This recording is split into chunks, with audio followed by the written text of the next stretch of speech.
Recently, I talked about all of the big moves happening around Hedera over the last couple weeks, and now we are starting to see Hedera really put in a lot of effort to make sure that us as retail investors are able to keep track of all of the moves. Because let's just be honest here, there's been so many huge headlines around Hedera in just the last couple weeks, it's hard to keep track of some of the biggest ones.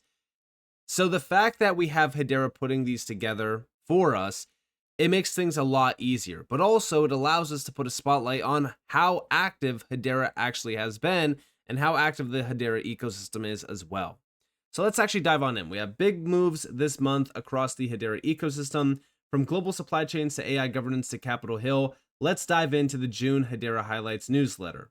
So first and foremost, we have Arrow Global, right? Welcome Arrow Global, a Fortune 500 tech giant. Arrow joined the Hedera Council to help shape decentralized governance and co-develop a DLT-powered global supply chain solution. Real-time visibility, compliance automation, and smarter logistics. I'm hoping that we actually get something out of this because, again, for the most part, I feel like, and I'm sure that I speak for every HBAR holder out there, the council members have been pretty boring, right? Like, we haven't really heard much from them on what exactly they're building, or any major updates. They just kind of sit on the council, and that's basically it. I would love to see a little bit of initiative from these big players, maybe an update around some of the projects being built from the GC. But again, this is definitely a big update. It shows us that enterprise adoption around Hedera and enterprise focus is still there, which is very exciting. Now, on top of that, we also got another council member, which was Blockchain for NRG. So welcome Blockchain for NRG. Blockchain for Energy is using Hedera to revolutionize emissions tracking with its platform B4E Carbon, real-time reporting, anti-greenwashing, end-to-end traceability as well. And I'll say the same exact thing. Let's hope that we see some big updates from Blockchain for NRG. Outside of that, Hedera on Capitol Hill. Obviously, right now, some of the biggest discussions around crypto is tokenization, stablecoins, and of course, legislation.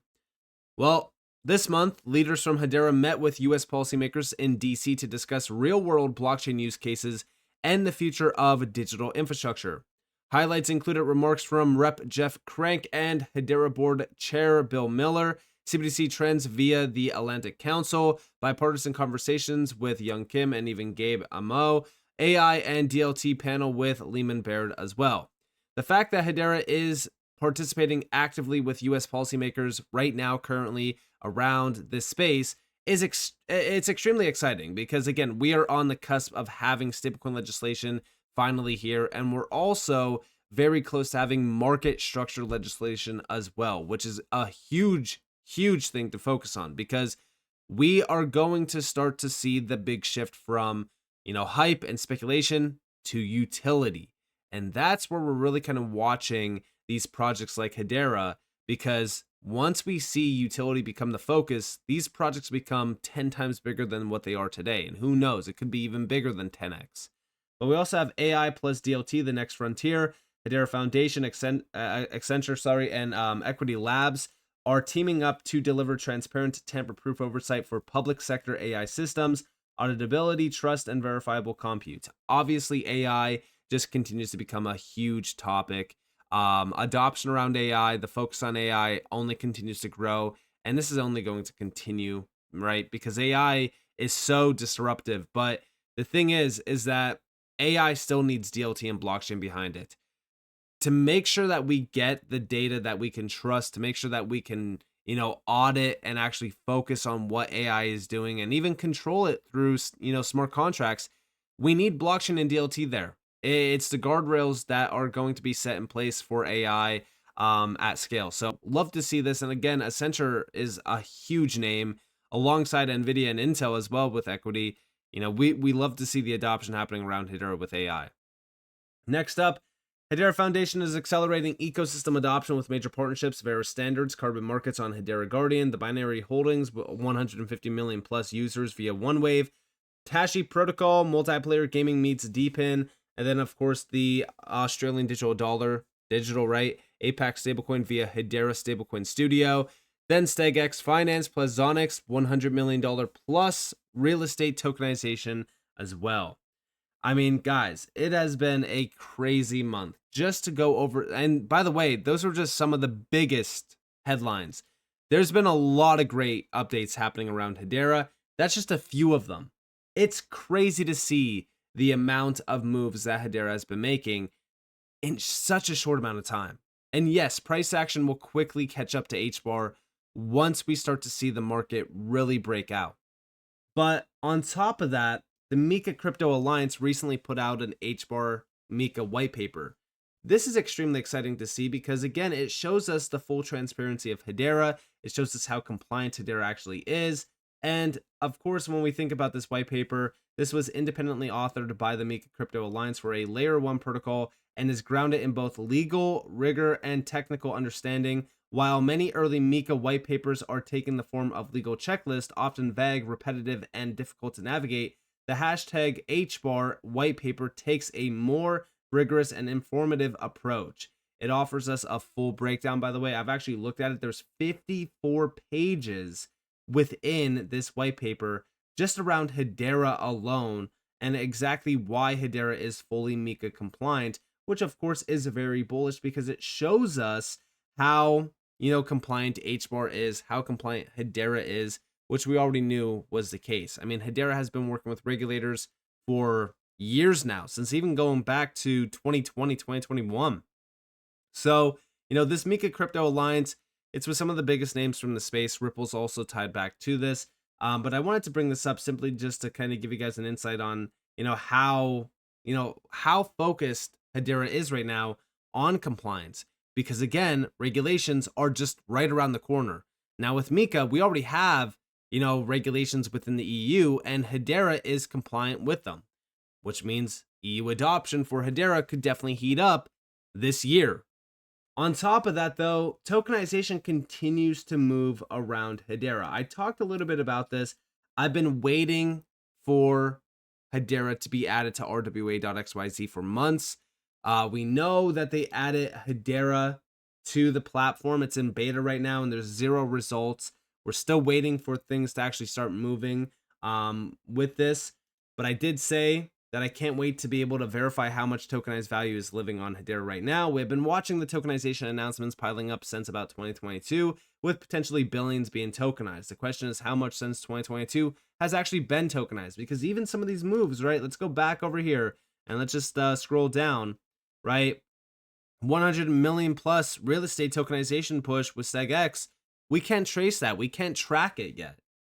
And even Dovu, right? Like Dovu has 41 million tons of carbon assets coming on chain for Hedera.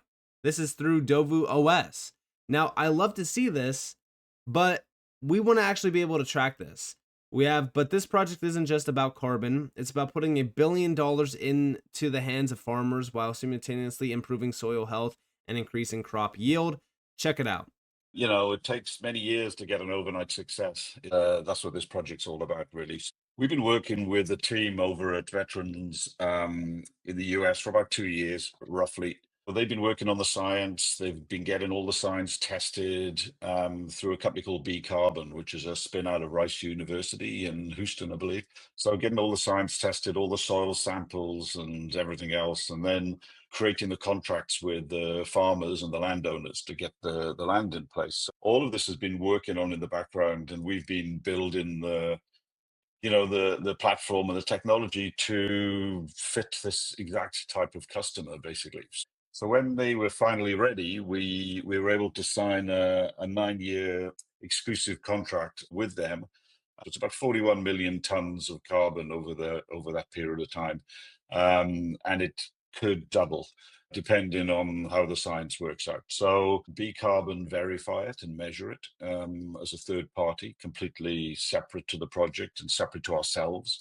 We then mint that carbon on Hedera, on our system, and we put that carbon then in our digital warehouse to enable anybody via an API or via our marketplace who wants to purchase that can then sort of connect and sort of purchase it. So it's massive. I mean, it's massive for us. I mean, what's exciting as well is this project isn't just about carbon. Is that what this does? It increases the yield of the crops by between, I think, 5 and 7%, something like that. So what farmers want to do, they want to grow food. They want to be proud of what they grow. And of course, if they can do that and be good custodians of the land, that's even better, And also, if there's a new crop that's being created as they grow this food, it's called carbon, and they can sell that as well, even better. So you got, increased yield and new revenue coming in for farmers who are frankly really struggling right now. Globally, anything we can do to help them is great for me. So yeah, I mean, listen, when we think about some of these moves being made, this is just another one to add to the list. And they already signed a 9-year contract. I would love to see, again, some of this being able to be tracked and traced on chain. Obviously, it's still early in, concept, but again, these are the moves that we are watching. We're waiting for them to fully hit the Hedera markets. But also on top of this, right? HashSpear. So a lot of people hate HashSpear because they think that this is moving the attention away from the public Hedera chain to the private chain. Right here we have meeting enterprises where they are today. This is how HashSpear brings Hedera's trusted infrastructure to permissioned environments, enabling the transaction privacy, security, and control many enterprises need to operate in regulated markets. Everyone thinks that this is going to be a push away from HBAR and basically make HBAR itself, um, you know, useless essentially. Now I'm gonna play this video. It's about 4 minutes long. I went ahead and removed the back sound audio because there was music.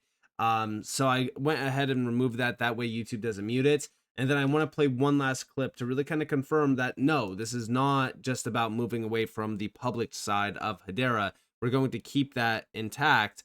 But there's a few things that we need to focus on. But check this out.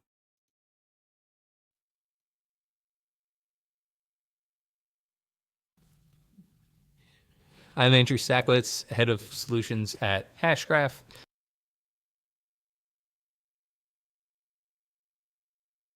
Hashsphere helps us to realize the initial vision that Dr. Lehman Baird laid out many years ago with his shared worlds concept. As Dr. Baird put it forward, there are going to be many workflows, transactions, information, and value that take place on public infrastructure, such as the Hedera network, the fastest, most scalable, most trusted infrastructure network in the world. But in addition to that, there's also going to be important workflows that are sensitive and private and need to be controlled. And those will be done in permissioned environments or hashspheres, and permission to only the relevant parties that need to see them. The hashsphere takes the incredible Hedera technology and helps us to apply that in a private permission context.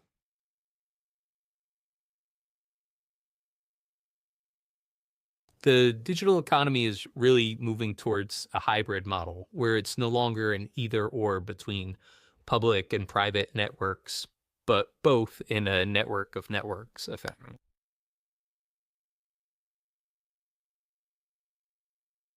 So with HashSphere, we saw a gap in the market where your options were that you could live in a private permissioned context, like a walled garden with no ability to interact with the broader ecosystem, or you could live in sort of a private subnet where you had to rely on anonymous validators and lose a little bit of control over your workflows. HashSphere uniquely allows you to have control over your workflows while also building it in a way that is interoperable with the Hedera network and other EVM networks. With HashSphere, it was sort of designed from the ground up not to be the center of your workflow, but to kind of give you a path towards the Hedera network and towards the entire universe of EVM compatible networks broadly. The idea is not to lock people in, but to give them the best-in-class technology to allow them to the optionality and flexibility to get the most out of what they build.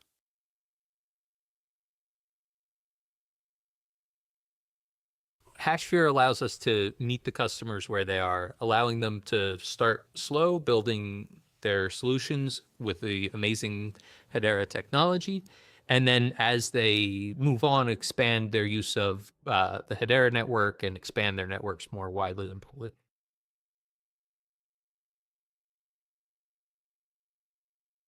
Eventually, I see financial services organizations that want to reap the value of tokenization while still maintaining privacy and confidentiality over sensitive workflows, using HashSphere to seamlessly move value across networks and within their own network.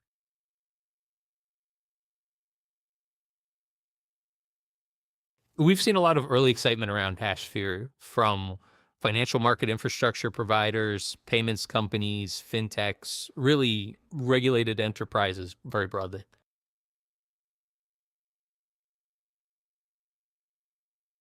Visit hashgraph.com/hashsphere today and fill out the form.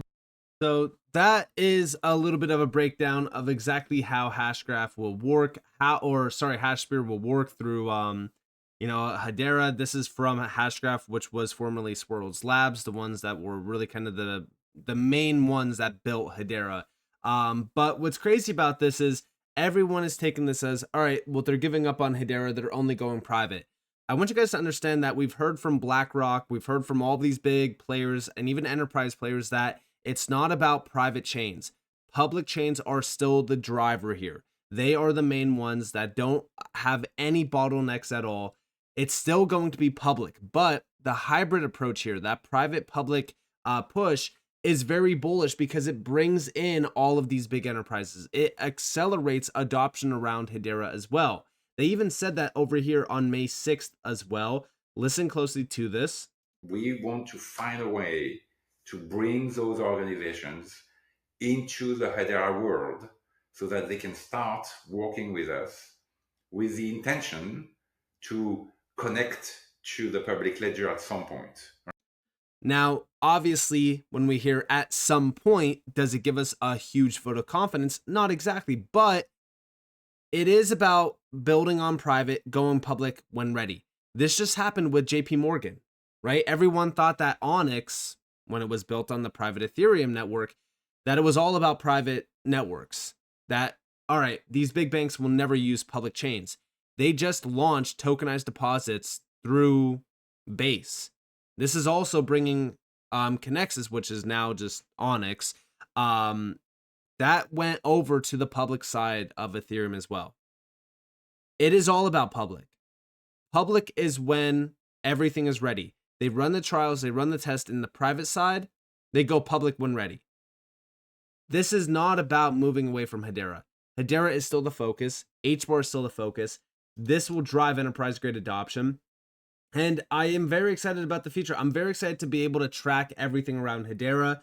I think that this will happen by the end of this year. I'm hoping at least by the end of this year, because I want to be able to not only confirm how much money is on Hedera, but also watch as the overall value exchange on Hedera also grows because we have all of this tokenized value on chain. But so far, it's been a huge month for, Hedera. I think that July is going to be even bigger. And I do look forward to seeing, Hedera really kind of make a much bigger name for themselves towards the end of this cycle. I think that 2025 has been huge for a lot of these utility-based projects, especially with legislation catching up to the space. And I think that that's only going to continue to become a focus towards the end of this year as well. So with that being said, I hope that you guys enjoyed this video. If you guys did, definitely leave a like, subscribe, turn notifications on because I'm free content. You guys more than follow me on Twitter and join the free Discord in the description below. And with that being said, guys, Nick, thanks for watching. Peace out.